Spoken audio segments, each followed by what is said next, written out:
और जब जाकर हमारे बच्चों के अंदर तालीम आएगी, उनका एजुकेशन मुकम्मल होगा, और जब वो तैयार होंगे तो जब हमारी कौम की तरक्की होगी, तालीम के बिना हमारी कौम कभी तरक्की नहीं कर सकती।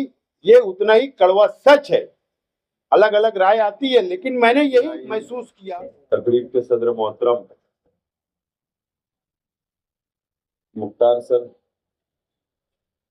मंच पे तशरीफ फरमा असलम अंसारी साहब, रियाज मेमन साहब, अफरोज भाई, आसिफ आसिफ भाई, रफीक खजूरवाला साहब, परवेज भाई, मेरे सामने तशरीफ फरमा अजबा सोसाइटी के तमाम अरकान, मोहल्ले के तमाम जिम्मेदार, पास में बैठी मेरी माँ बहनें, सबसे पहले मैं मेरी जानिब से अजबा सोसाइटी के तमाम सदर और अरकान मुबारकबाद पेश करता हूँ। और मुबारकबाद इसलिए मैं पेश करना चाहता हूँ कि जिस इलाके के अंदर आज इंग्लिश स्कूल का इफ्तिदा हो रहा है, स्कूल शुरू की जा रही है, मैं इसके लिए मुबारकबाद। शहर का मुजाफात का इलाका है,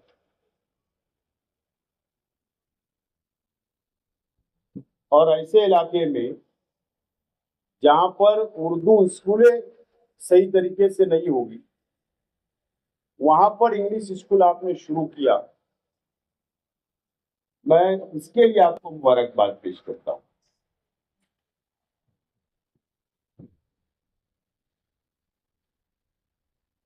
एक वक्त था कि अजबा सोसाइटी एक छोटे से कमरे के अंदर इन्होंने बुनियाद रखी, रौनकाबाद।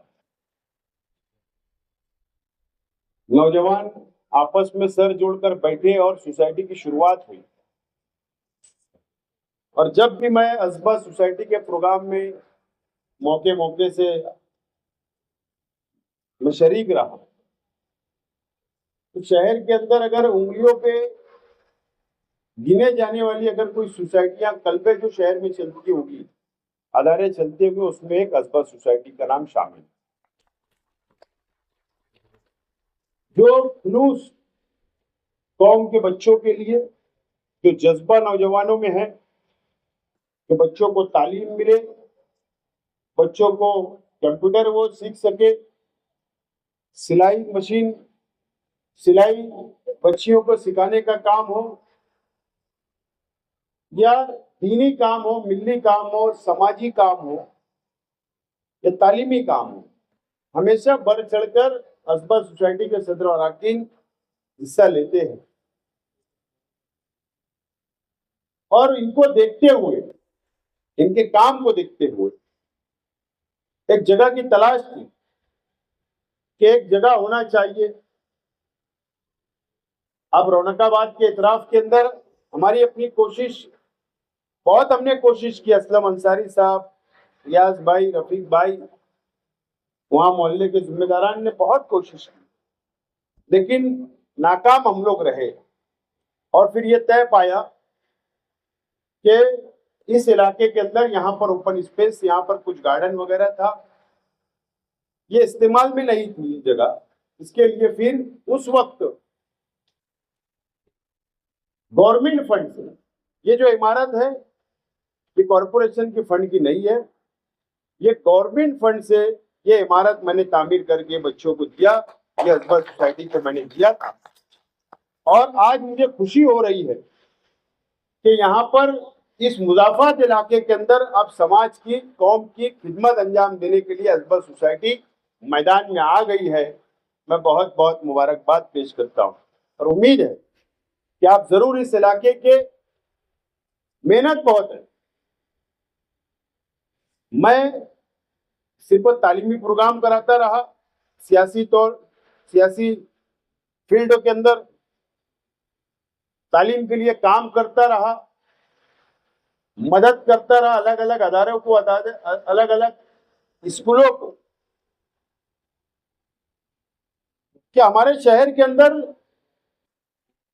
तालीमी तहरीक चलना चाहिए, हर घर तालीम पहुंचना चाहिए। उसके लिए मैं बहुत मेहनत करते रहा, वो मेरी अपनी जिम्मेदारी भी थी।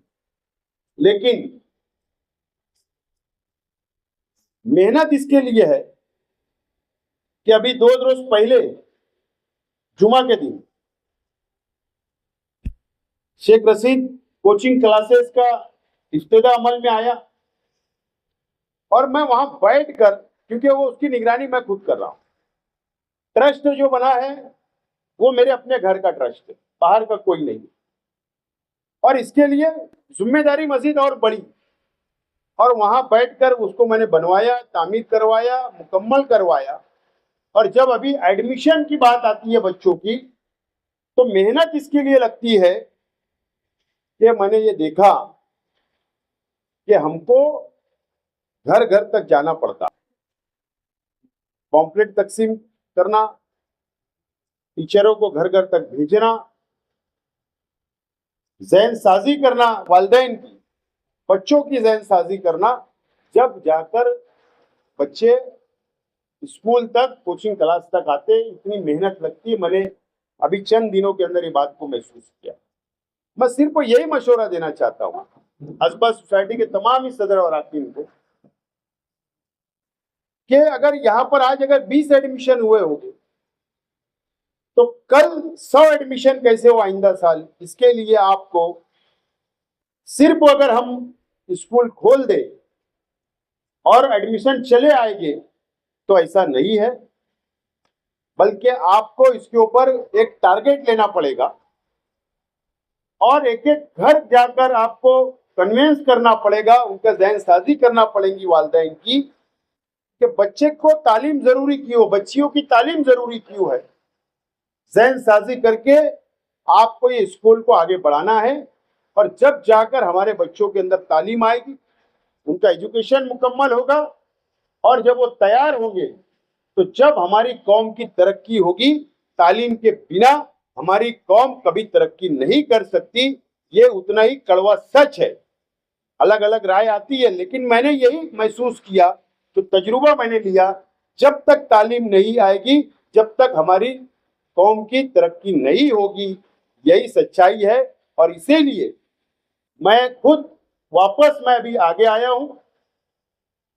पहले मैं सर एमएलए बना तो मैंने बहुत मेहनत की कि तालीम के लिए एक तहरीक खड़ा हो, लेकिन इलेक्शन हार गया, मायूस हुआ, जैसा असलम भाई बता रहे थे, मायूस हुआ।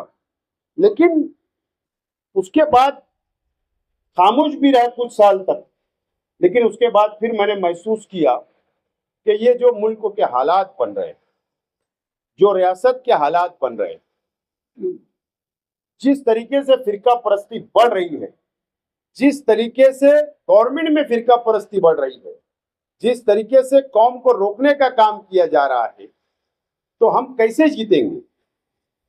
कंपटीशन का दौर है, मुकाबला है, कैसे जीतेंगे। हम कोई तलवार बंदूक या डंडा लेकर उनसे जंग लड़कर नहीं जीत सकते। अगर जीतना है तो इस मुल्क में रहकर, इस मुल्क के संविधान के तहत हम लोगों को तालीम लेकर, कलम और किताब लेकर हम लोगों को आगे बढ़ना पड़ेगा, जब जाकर हम इन लोगों से जीत सकते हैं। इसके लिए फिर मैं एक मर्तबा आगे आया और फिर मैंने अभी एक तालीमी मरकज 2 दिन पहले इब्तिदा हुआ और इंशाअल्लाह मैं ये कोशिश कर रहा हूं, मैं जमीन की तलाश में हूं कि और इस इलाके के अंदर खास तौर पर ये पट्टा, उसके बाद गुरुवार वार्ड, उसके बाद स्टार्ट फिडी रास्ता, कि एक ऐसी जगह मुझे सेंटर में मिल जावे कि जिस तरीके से शेख रशीद साहब के नाम से मैंने कोचिंग क्लास वहां पर अलीशान तामीर किया, सेम पैटर्न के ऊपर मैं इधर शुरू करना चाहता हूं ताकि बच्चों को तालीम अच्छे ढंग से मिल सके। मेरी अपनी कोशिश है। बहरहाल मिलजुल कर हम लोगों को काम करना पड़ेगा, समझदारी से काम करना पड़ेगा। अगर अदारे पीछे होते हैं, आज आप एक पौधा लगा रहे हो, ये बड़ा होगा, फलदार होगा, उसके बाद मैनेजमेंट में झगड़ा हो। मैं जो देख रहा हूं ऐसी है ना सर, अभी तो कोई नहीं आएगा हाथ लगाने, पढ़ाने के लिए, पौधे को पानी डालने के लिए कोई नहीं आएगा।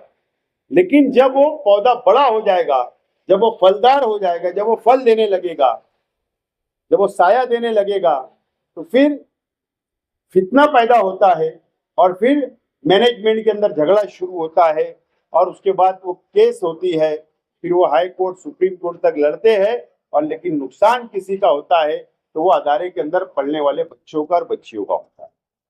तो इसके अंदर भड़काने वाले, कंपटीशन लगाने वाले, लड़ाई लगाने वाले भी लोग से आपको होशियार रहने की जरूरत है आइंदा, क्योंकि अभी आप शुरुआत करें, जब धीरे धीरे जब आगे बढ़ेंगे, तरक्की करेंगे तो बातें आपके सामने आएंगी, तजुर्बा आपको जरूर मिलेगा।